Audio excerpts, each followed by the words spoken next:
ഓർമ്മശക്തി. കഥ എഴുതിയത് അഷ്റഫ് മടിയാരി.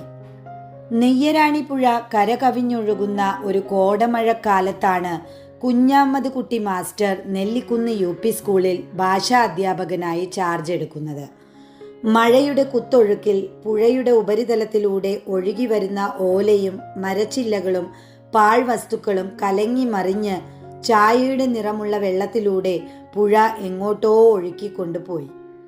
അടിത്തട്ടിലൂടെ ഒലിച്ചു വരുന്ന മണൽ മുഴുവനും തൊഴിലാളികൾ മറ്റൊരു പുഴ പോലെ അരികിലൂടെ കടന്നു പോകുന്ന റോഡിൻ്റെ ഇരുവശങ്ങളിലുമായി കൂന കൂട്ടിയിട്ടു. പിന്നീട് ആരൊക്കെയോ വന്ന് മണൽ ലേലം ചെയ്ത് കാശ് പോക്കറ്റിലാക്കി. പരിഭവമേതുമില്ലാതെ എത്രയും വേഗം കടലിൽ ചെന്ന് ലയിക്കാനുള്ള വ്യഗ്രതയോടെ ആർക്കും പിടികൊടുക്കാതെ പുഴ ഒഴുകിക്കൊണ്ടേയിരുന്നു.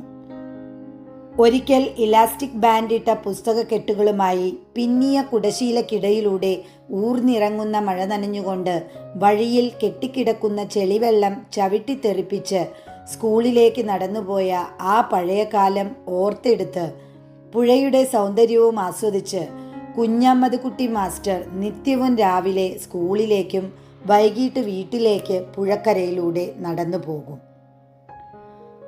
നെല്ലിക്കുന്ന് UP സ്കൂളിൽ ഹെഡ് മാസ്റ്റർ നാരായണ പണിക്കരെ കൂടാതെ കുഞ്ഞാമ്മദ് കുട്ടി മാസ്റ്റർ അടക്കം 5 പേർ. ഒരു വർഷം കൊണ്ട് അറബിക് ഒഴികെ എല്ലാ വിഷയങ്ങൾക്കും അധ്യാപകരായി. സ്കൂൾ തുടങ്ങിയ വർഷമായതിനാൽ കുട്ടികൾ നന്നേ കുറവ്. അല്പം വൈകിയെത്തിയാലും കട്ടിക്കണ്ണടയിലൂടെ ഒന്ന് നോക്കുകയല്ലാതെ പ്രശ്നങ്ങളൊന്നും ഉണ്ടാക്കാതെ പണിക്കർ മാസ്റ്റർ രജിസ്റ്റർ മുൻപിലേക്ക് നീക്കിത്തരും. അലട്ടലുകളൊന്നുമില്ലാതെ കടന്നുപോകുന്ന വാദ്യാർ കാലഘട്ടം. ഏതാണ്ട് ആ അധ്യയന വർഷം അവസാനിക്കുന്നതിന് മുമ്പാണ് അറബിക്കിന് സൈനബ ടീച്ചർ ജോയിൻ ചെയ്യുന്നത്. വെളുത്ത നിറം, ഒത്ത ശരീരം, അതിനനുസരിച്ച പൊക്കവും. പുരുഷ അധ്യാപകർക്ക് മുന്നിൽ ഒരു കൗതുക വസ്തുവായി ടീച്ചർ എന്നും അണിഞ്ഞൊരുങ്ങി സ്കൂളിലെത്തി. ഒരു ദിവസം സ്റ്റാഫ് റൂമിൽ ടീച്ചർ ഇല്ലാതിരുന്ന സമയം ചർച്ച അവരെ പറ്റിയായി. റസാഖ് മാസ്റ്ററാണ് വിഷയം എടുത്തിട്ടത്. ടീച്ചർക്ക് അല്പം പൊടിമീശയുണ്ട്. അടുത്ത ദിവസമാണ് എല്ലാവരും അത് ശ്രദ്ധിക്കുന്നത്. അതെ, ശരിയാണ്. വെളുത്ത മുഖത്ത് അത് പ്രത്യേകം എടുത്തു കാണിച്ചിരുന്നു. നനുത്ത പൊടിമീശ. അന്ന് രാത്രി ഭക്ഷണം കഴിക്കുമ്പോൾ എന്തോ പറയുന്ന കൂട്ടത്തിൽ ഭാര്യയോട് ഈ ടീച്ചറുടെ കാര്യം പറഞ്ഞിരുന്നു.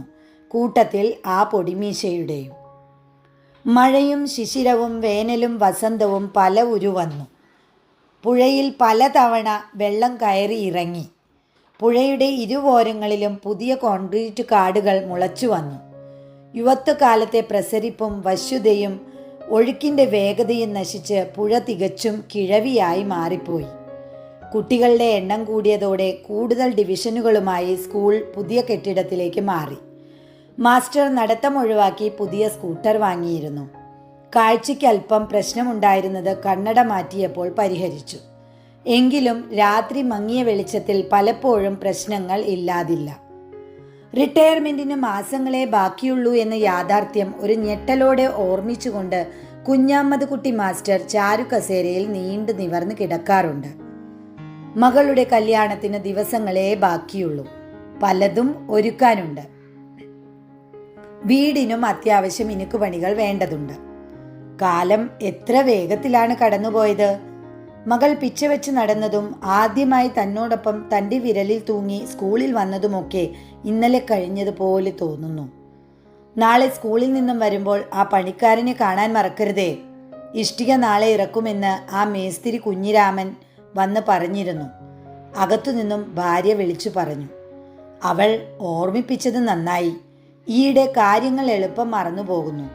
വീടിന് ഒരു മുറി കൂടി പണിയിക്കണം. വീടുണ്ടാക്കുമ്പോൾ താഴെ ഒറ്റമുറി പോരാ എന്ന് സുഹൃത്തുക്കളൊക്കെ ഉപദേശിച്ചതായിരുന്നു. അന്നത് കേട്ടില്ല. ഇന്നത് പണിയായി. പിറ്റേ ദിവസം മാസ്റ്റർ വീട്ടിലെത്തുമ്പോൾ സമയം ഇരുട്ടിയിരുന്നു. മങ്ങിയ വെളിച്ചത്തിൽ മുറ്റത്ത് കൂട്ടിയിട്ടിരുന്ന ഇഷ്ടിക കൂമ്പാരം പെട്ടെന്ന് ശ്രദ്ധയിൽപ്പെട്ടില്ല. സ്കൂട്ടർ അതിൽ തട്ടി മാസ്റ്റർ മറിഞ്ഞു വീണു.